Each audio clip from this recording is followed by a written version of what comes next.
Hi guys, welcome back. Comparison videos are just to make things more clear if you're confused between two or more objects, and here, specifically bikes.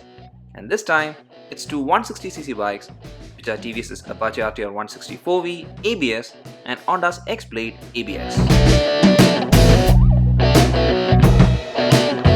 If you're subscribed to the channel and has watched our previous videos, you might be familiar with our classic comparison style where we check 5 main factors so that you will get a clear idea about both the bikes with their pros and cons. Now, before starting with the first factor, if you are not subscribed to the channel, please do subscribe so that you won't miss any future videos. And now, let's start the comparison by checking the first factor, which is the design. Design of both the bikes, even though very different, are pretty striking and aggressive. RTR 164V gets the signature RTR series headlight with snake fang style LED DRLs and a halogen main headlight. The trend now from companies is to go for LED headlight unit, which offers much clear view during night rides, but here TVS has chosen to stick on with halogen bulb. But still, its range and coverage is pretty good and you won't have any issues in pitch dark. For the X-Blade, the headlight unit has a unique style which resembles to a robo face, and it's a LED headlight which has really good range and coverage. I feel for night rides, both bikes' headlight perform really well, but still, I would slightly lean towards the X-Blade. Checking the fuel tank, the X-Blade has a very sharp fuel tank which is different from other Honda bikes in this segment. There is a dual paint scheme with the X-Blade branding on the tank cowl. The fuel tank of the RTR 164V is very reminiscent of the RTR series, and I feel the tank on the RTR 164V is more striking than the one in the X-Blade. Now checking the tail light, both the bikes have aggressive tail light with unique styled pillion grab rail. X-Blade gets a T-shaped LED tail light which is attractive with a split type groovy pillion grab rail, and for the RTR 164V, the tail light is small but very well designed to stand out, especially with the RTR series classic split grab rail. For the exhaust, here there is no doubt that the one in the RTR 164V, which is the racing double barrel exhaust, is more sharper compared to the classic looking exhaust on the X-Blade. Then if we check the speedometer, both the bikes get digital meter, and I feel the one in the RTR 4V is the more attractive one, which is just a single unit which shows all necessary stuff, while the X-Blade uses a dual setup with white backlight, and for the info shown, there is the regular stuff and also the gear position indicator, which is an added bonus. For the handlebar, both the bikes get straight type handlebar, and for the switches, for the X-Blade, the left houses the dim bar bright switch, fast light, indicator toggle and horn, and the right side has the hazard switch and the self-start switch. One thing that's missing here is the engine kill switch, which the Apache RTR 164V has, but it misses out on the hazard switch. But still, I feel the engine kill switch is a much more needed one than the hazard switch. Finally, both the bikes get alloy wheels, which looks neat with rim strips on both, and also both the bikes even gets an undercowl, which is always a good thing. So that's for the design, and I really like both the bikes' design. I feel the RTR 164V's design will be the favorite among many, but still the X-Blade's design is a very unique one, especially from Honda. And therefore to choose one based on design is very tough, and hence let's check the second factor, which is the specifications. Now this factor is just for reference, and hence here is the engine spec of the Apache RTR 164V. It's a 159cc oil-cooled engine which has really good power and torque for a bike in this segment. The good part of this bike is that you can either get the bike with a carburetor or fuel injection fuel supply. The suspensions used are telescopic forks in the front and monoshock in the rear. The bike's weight varies based on the model you choose, with the heaviest being 149 kg. For the brakes, here also it varies based on the model you get, and the one we tested has 270mm pedal disc on the front and 200mm pedal disc on the rear with ABS equipped just on the front. The tires used are wide tires where the front tire is 90mm in thickness and the rear is 130mm thick. And finally the ground clearance is 180mm, which is a really good thing. Now for the X-Blade, the engine used here has slightly higher displacement of 162.71cc, and it's an air-cooled carburetor engine.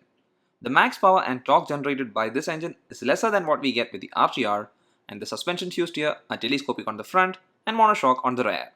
Then for the weight, it's a bit more light compared to the Apache RTR 164V, with the heaviest of the X-Blade weighing just 142 kg. For the brakes used here, the front is 276mm disc and the rear is 130mm drum with ABS just equipped on the front. And for the tires, the front tire is 80mm thick and the rear is 130mm thick. And finally the ground clearance is just 160mm.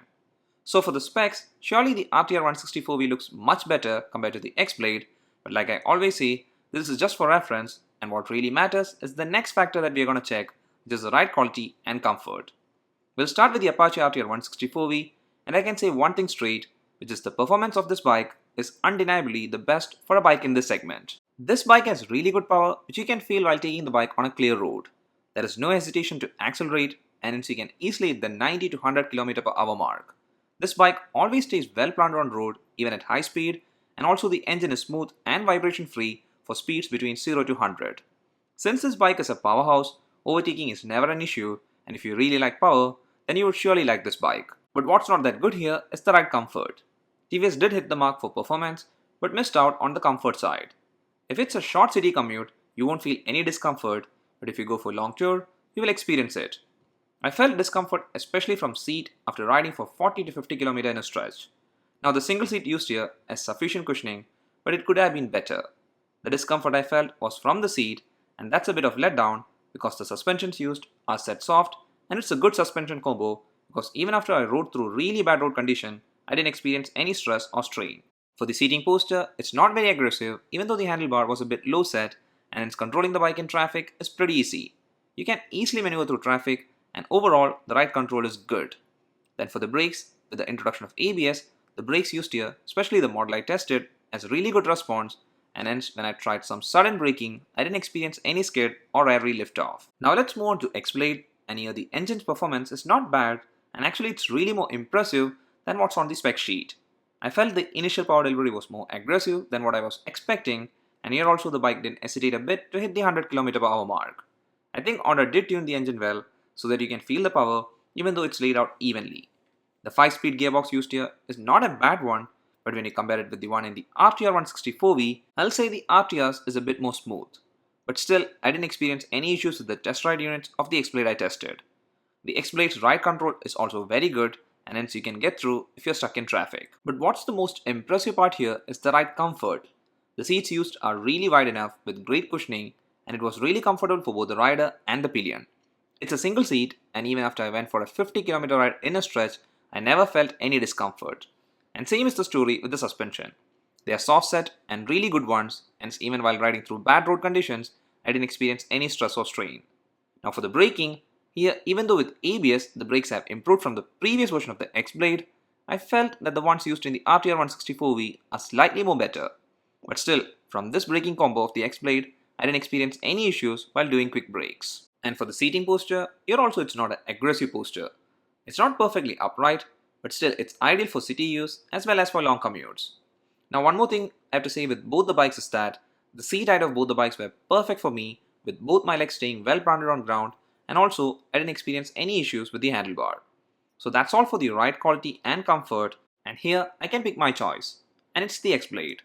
From the performance side, the RTR 164V has the slightest edge, but still overall the upper hand goes to the X-Blade.